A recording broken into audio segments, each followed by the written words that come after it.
The wind howled across the Arctic Research Station like a hungry beast, but Dr. Maya Rodriguez barely noticed it anymore.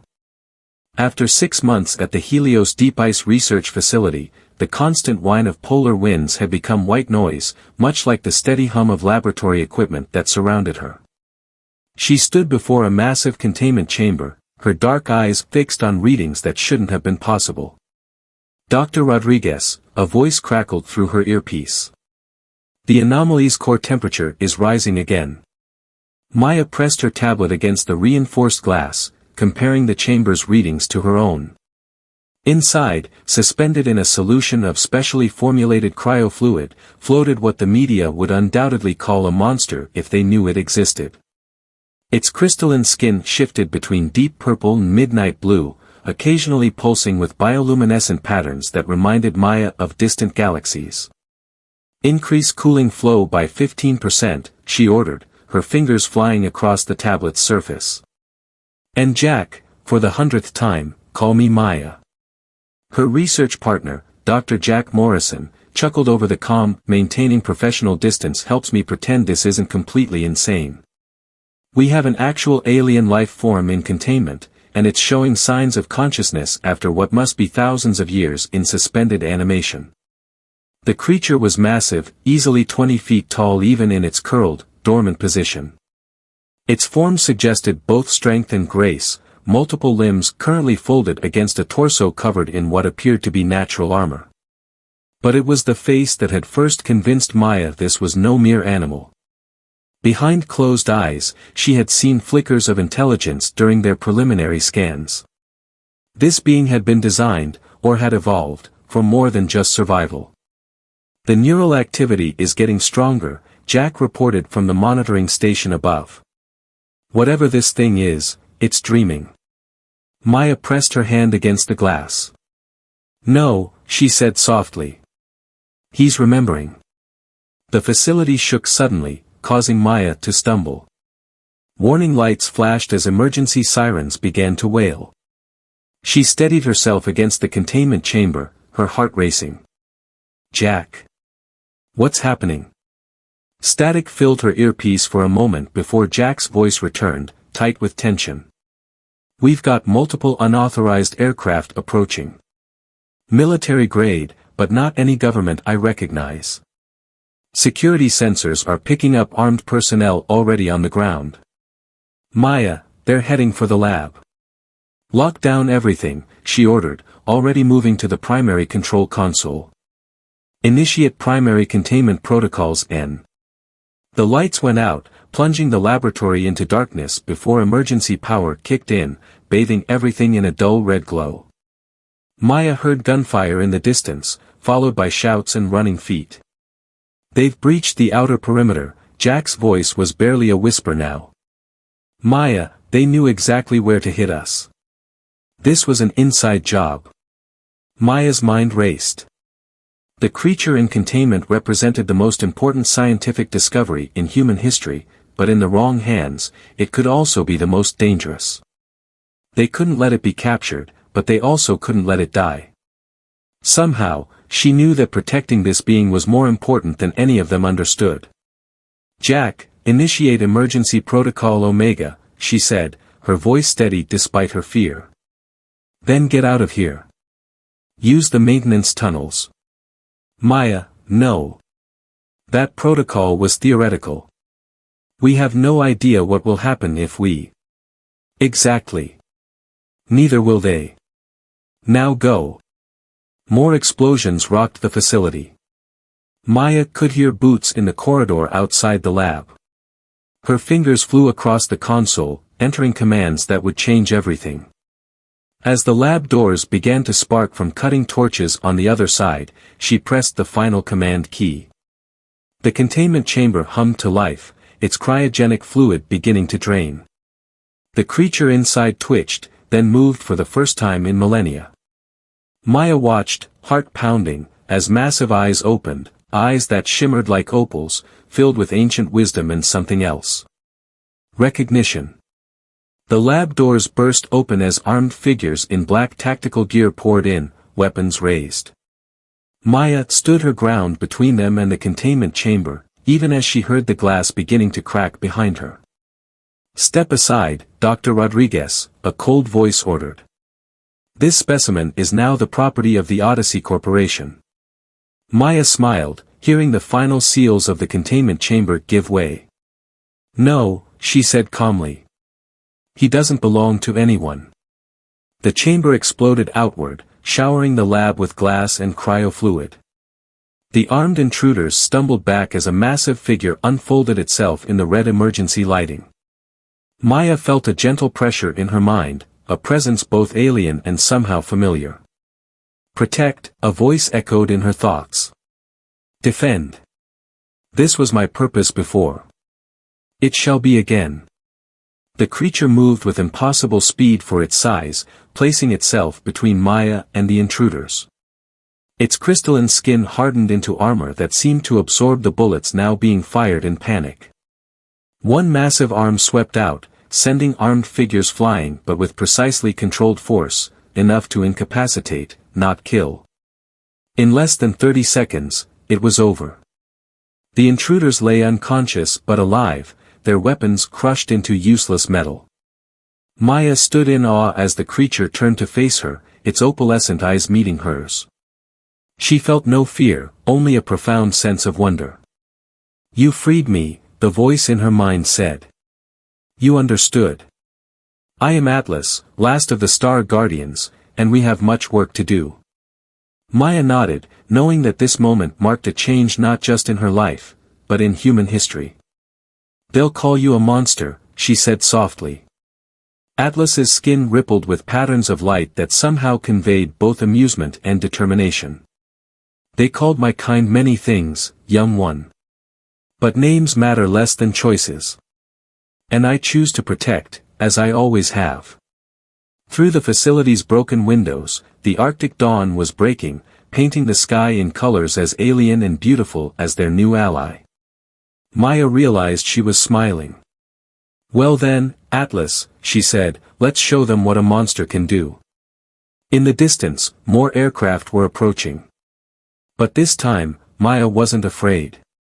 The real work, she knew, was just beginning. The underground bunker hummed with activity, its reinforced walls vibrating with the power needed to maintain Atlas's specialized containment chamber. But unlike the Arctic facility, this chamber wasn't a prison, it was a sanctuary, designed with Atlas's input and built to his specifications. Maya watched through the observation window as the massive being meditated, his crystalline form pulsing with gentle waves of bioluminescence. 3 months had passed since their escape from the Helios facility. Jack had come through with backup, having contacted an independent scientific organization called the Phoenix Foundation.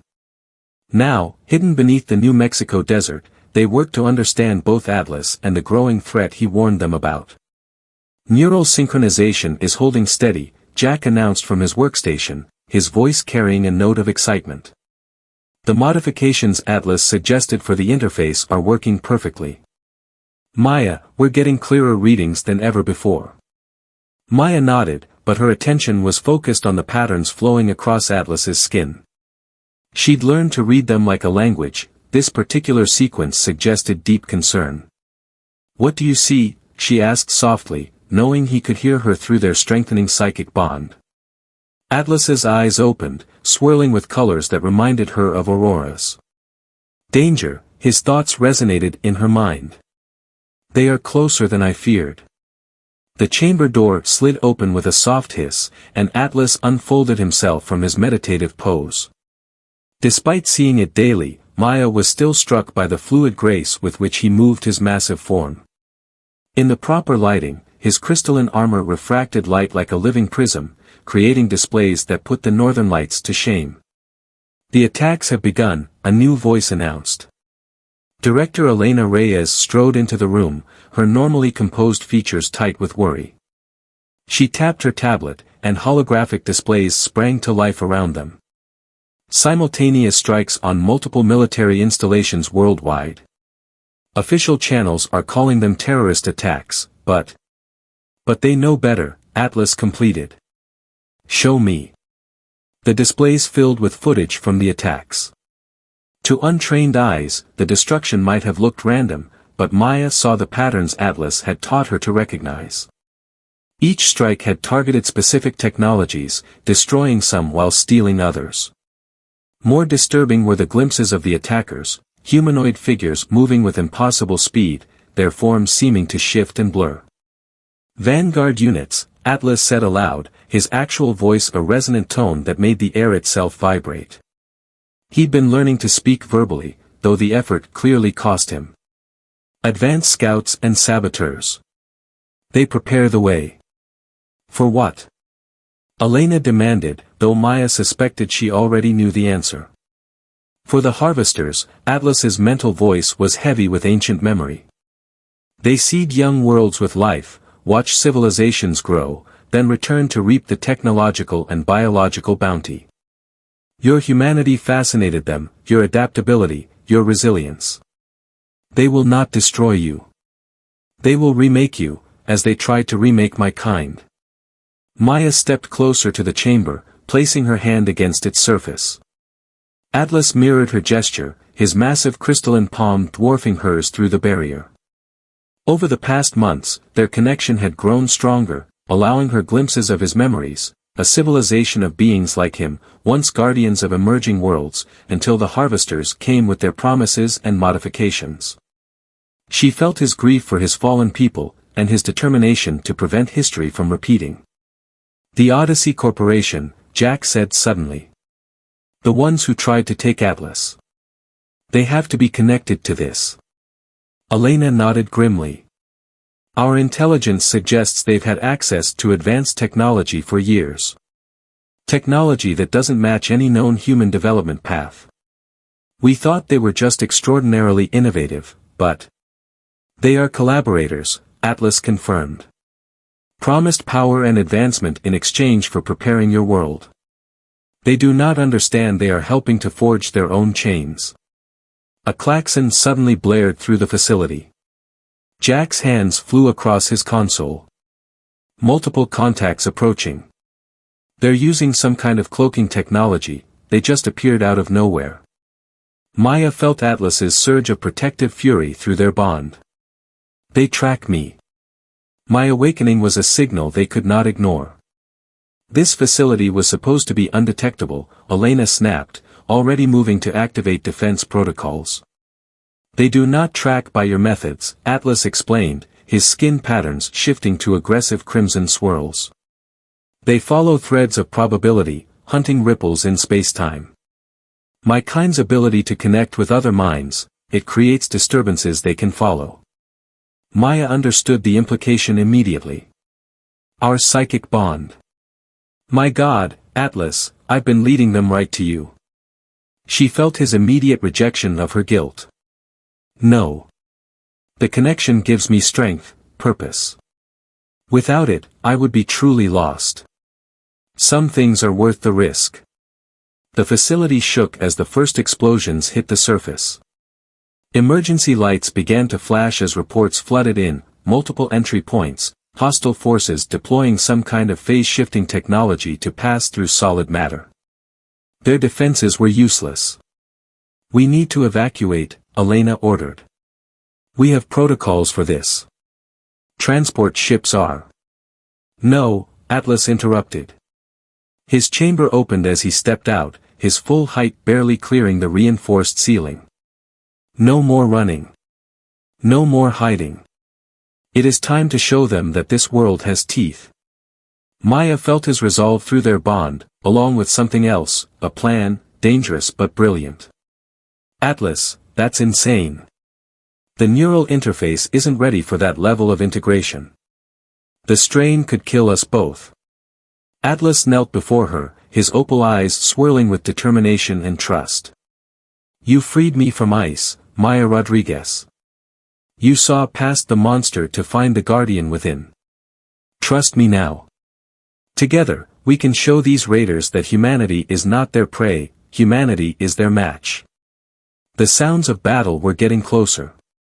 Maya looked at Jack and Elena, saw the trust and hope in their eyes, then turned back to Atlas. "All right," she said, squaring her shoulders. "Show me how to be a guardian." Atlas's skin erupted in patterns of fierce joy as he extended his hand. Above them, the facility continued to shake as humanity's greatest trial approached. But in that moment, as Maya reached out to embrace a power beyond human understanding, she felt no fear, only the certainty that monsters could become miracles, if given the chance to prove themselves. Light exploded through the underground facility as Atlas and Maya joined minds. The neural interface hummed with power as their consciousness merged, creating something greater than either had imagined possible.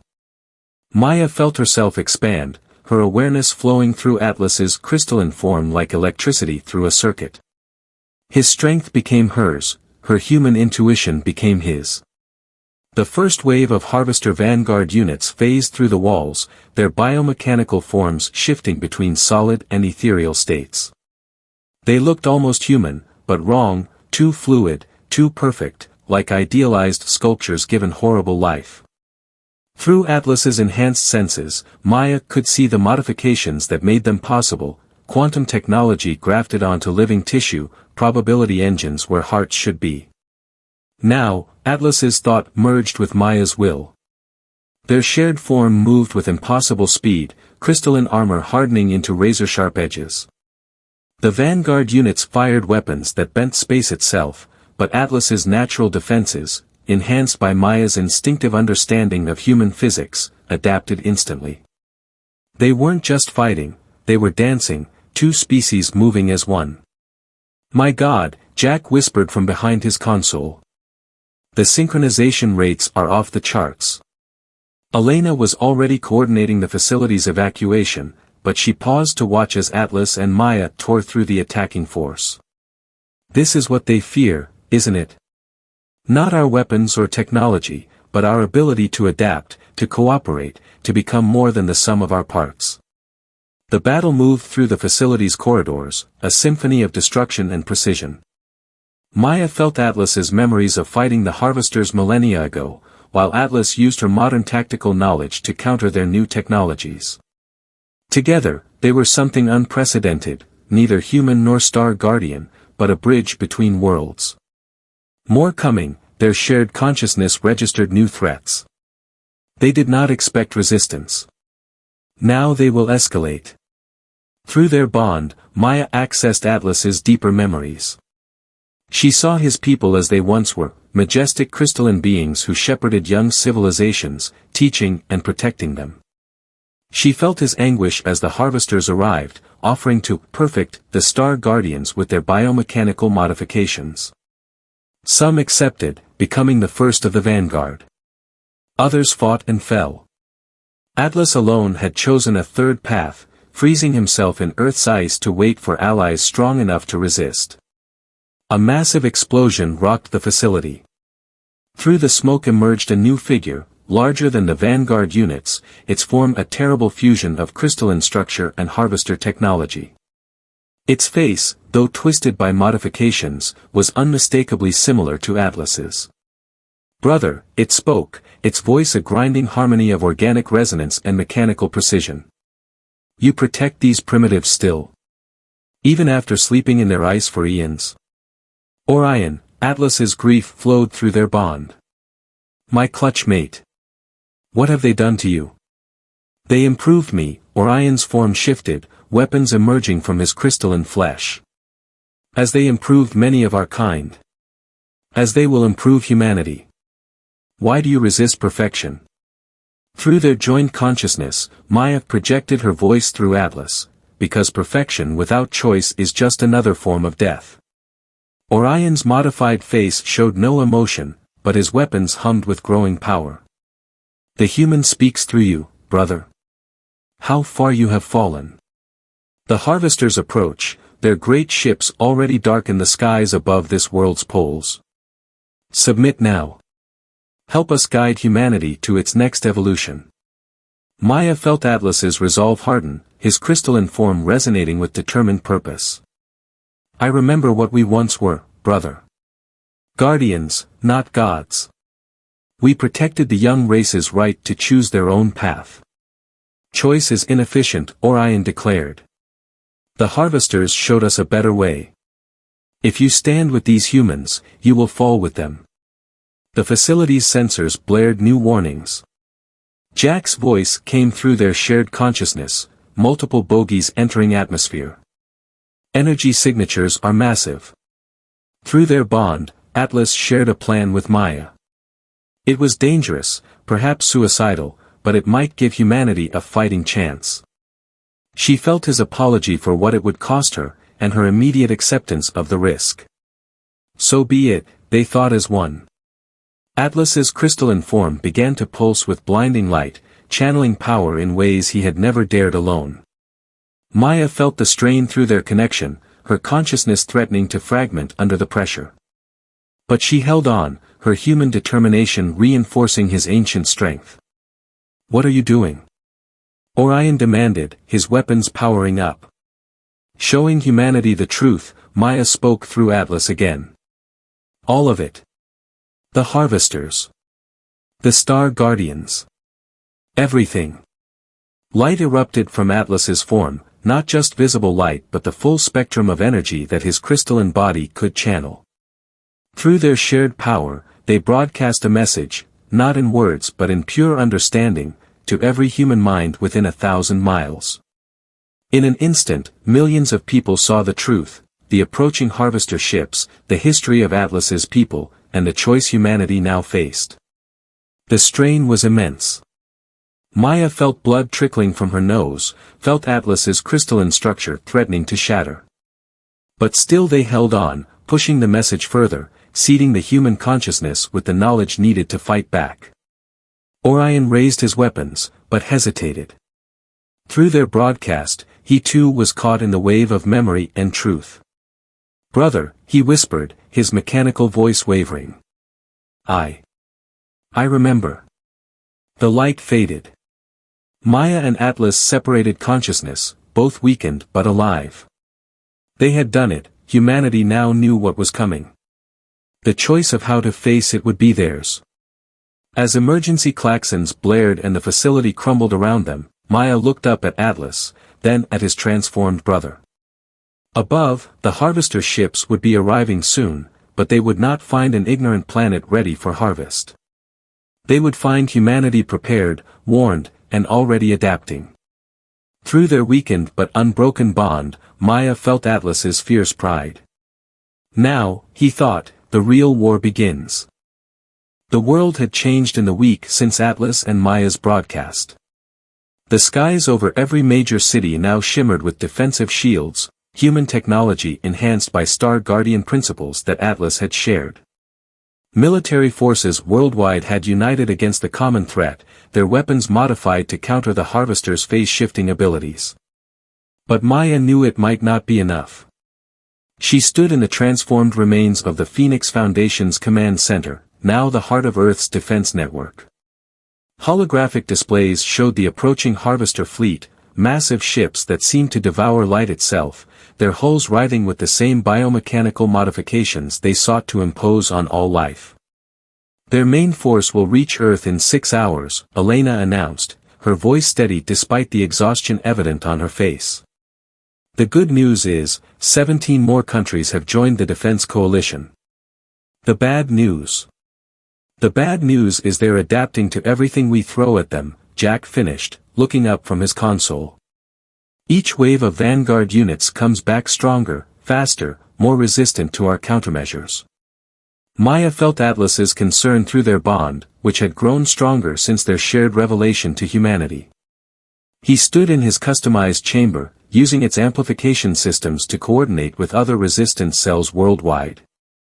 Beside him, Orion waited in a containment field, his partially restored mind still struggling between harvester programming and his original Star Guardian nature. "They follow their nature," Atlas observed. "The harvesters consume and adapt. It is how they have survived for millions of years. Then we need to show them something they can't adapt to," Maya said, an idea forming. "Something they've never seen before." She approached Orion's containment field. Since the broadcast, Atlas had been working to undo the harvester's modifications to his brother, but the process was slow and painful. Still, moments of clarity were becoming more frequent.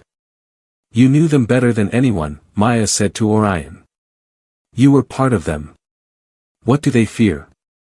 Orion's form shifted, crystal and machine fighting for dominance.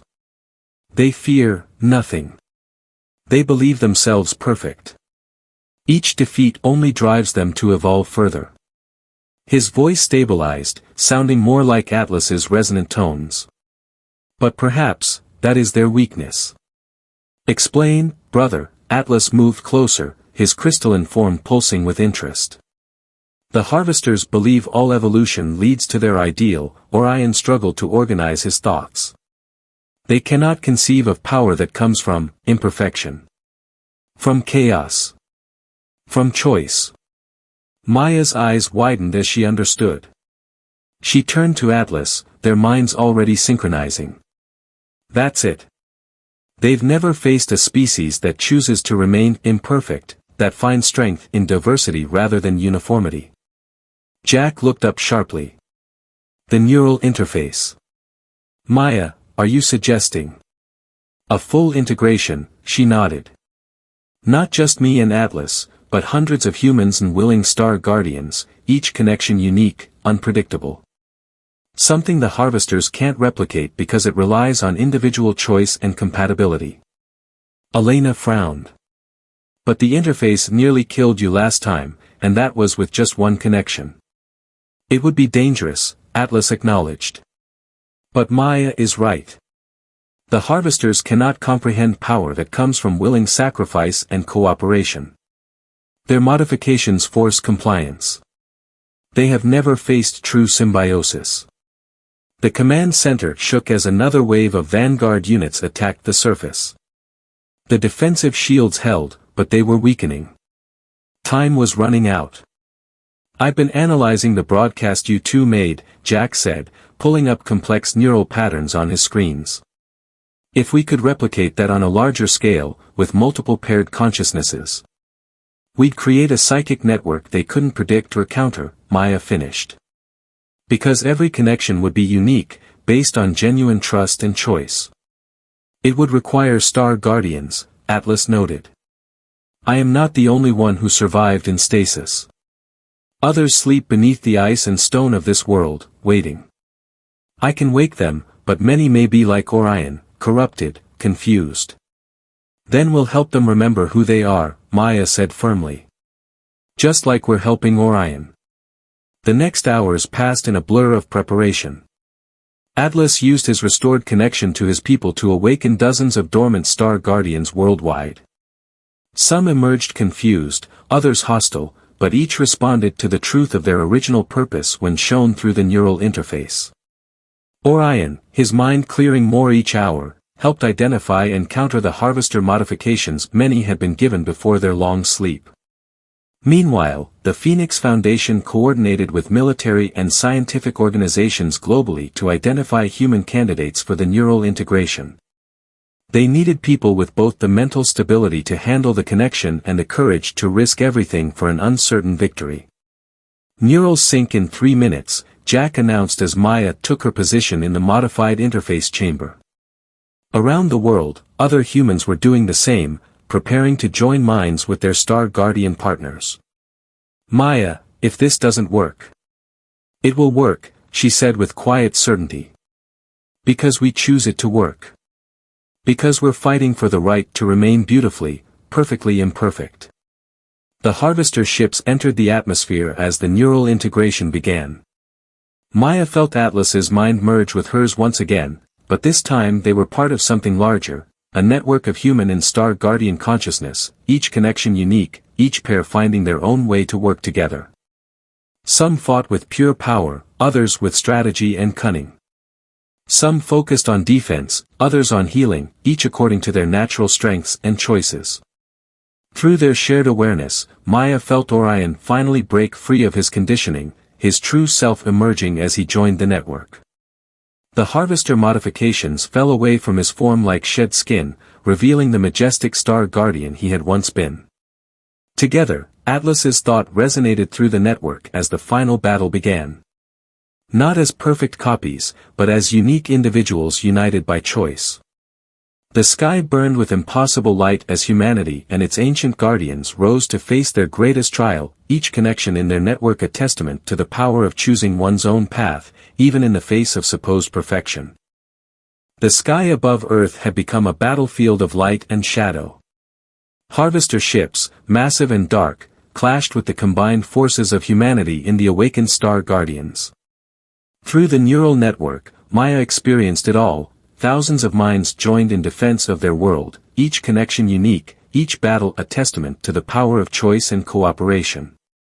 Atlas's consciousness burned bright beside hers as they coordinated the defense. Around them, other human guardian pairs fought with their own strategies, a Japanese quantum physicist and her guardian partner using their combined understanding to unravel the Harvester's phase technology, a Brazilian fighter pilot and his crystalline ally becoming one with the sky itself. A young Indian programmer working with her guardian to turn the Harvester's own network against them. Their flagship is descending, Elena's voice cut through the symphony of shared consciousness. Energy readings are off the charts. Through the network, Maya felt Atlas's recognition. The apex comes. Their leader, their supposed perfect being. The Harvester flagship split the clouds like a wound in reality, its surface a writhing mass of biomechanical horror. As it descended, a figure emerged from its core, a creature that defied comprehension, neither fully organic nor machine, a thing that had consumed and adapted so many species that it had become a twisted gallery of evolutionary paths. I am perfection, its voice resonated through all frequencies, both audio and psychic. I am the culmination of a million worlds' evolution. Your resistance is fascinating. Misguided, but fascinating. The neural network shuddered as the apex attacked, its power threatening to overwhelm their defenses. It wielded technologies and abilities stolen from countless civilizations, each one adapted and perfected through its endless modifications. Now we see their true face. Orion's thoughts joined the network, his restored mind burning with determination. The face of a thief who claims to be a creator. Maya felt Atlas's agreement, but also his concern. The apex was devastating their forces, adapting to each strategy almost instantly. Through their bond, she sensed an idea forming in Atlas's mind, a desperate plan that would cost him everything. No, she projected through their connection. There has to be another way. There isn't, Atlas's thought was gentle but firm. But what comes next must be your choice. All of humanity's choice. The apex's attacks intensified, shattering the defensive shields over major cities. Your species has such potential, it broadcast. Let us perfect you. Let us make you eternal. Through the neural network, Maya suddenly understood Atlas's plan. The Star Guardian's crystalline forms weren't just armor or biology, they were conduits for a fundamental force of reality, the same force that allowed for consciousness and choice itself. If enough of them sacrificed themselves at once, channeling that power through the neural network, it would create a quantum cascade, Jack realized, his voice shaking. Rewrite the rules of evolution in this entire sector of space. But it must be chosen, Atlas projected to all. Every guardian, every human in the network must choose together. Unlike the Harvester's forced modifications, this change will only work if it is freely accepted. Maya felt tears on her cheeks as she realized what this meant. Atlas, Orion, all the guardians, they would sacrifice their physical forms to create something new. Not an imposed perfection, but a gift of possibility. There's no guarantee it will work, Elena warned. And even if it does. Trust, Maya said softly. That's what Atlas has been teaching us all along. Not just to trust him, but to trust ourselves. Our choices. Our imperfect, beautiful humanity. The apex launched another assault, breaking through the last layers of defense. Your destruction is inefficient, it declared. Submit to perfection. Throughout the neural network, humans and guardians made their choice. Not in words, but in pure acceptance and determination. Maya felt Atlas's joy at their decision, his love for humanity's endless capacity to surprise and adapt on their own terms. Together, Atlas's final thought rang through the network. One last time. The star guardians began to shine, their crystalline forms vibrating at frequencies that shook reality itself. The neural network transformed their willing sacrifice into a wave of pure potential, channeled through every human connection. Maya felt Atlas's form dissolving, his consciousness merging with the fabric of spacetime itself. The apex recoiled as the wave hit its forces. For the first time, its perfect form showed fear. What are you doing? This is not efficient. This is not perfect. No, Maya projected through the dissolving network, her voice carrying the weight of all humanity. This is choice. The wave expanded exponentially, changing everything it touched. Not by force, but by possibility. Harvester ships fell from the sky, their rigid perfection unable to adapt to a reality where evolution itself had been transformed. The apex's form began to crack, its stolen powers useless against a change that had to be willingly embraced. When it was over, Earth's sky had changed forever. The crystalline essence of the star guardians had become part of reality's fundamental structure, accessible to any species that chose to reach for it through cooperation rather than domination. Humanity had not been forcibly evolved, but given the tools to choose their own path forward. Maya stood in the ruins of the command center, her heart both heavy and somehow full. She could no longer feel Atlas's presence as a distinct consciousness, but something of him, of all the guardians, lingered in the very air around them. Was it worth it? Elena asked softly, looking at the transformed sky. Maya smiled through her tears. They chose to be guardians until the very end. Not by forcing their protection on us, but by giving us the freedom to protect ourselves. She touched the crystalline fragments that had once been Atlas's form, now just ordinary crystal. They proved that the greatest monsters are not those who look different, but those who would deny others the right to choose their own path. Above them, the new sky shimmered with possibilities. Humanity would face new challenges, new choices. But they would face them on their own terms, carrying within them the legacy of those who had been called monsters, but had proven themselves to be the truest guardians of all. In the years that followed, humanity reached for the stars. Not as perfect beings, but as wonderfully varied individuals. And sometimes, in quiet moments, Maya felt an echo of that first neural connection, a reminder that true evolution comes not from forced perfection, but from the beauty of choosing one's own path, together.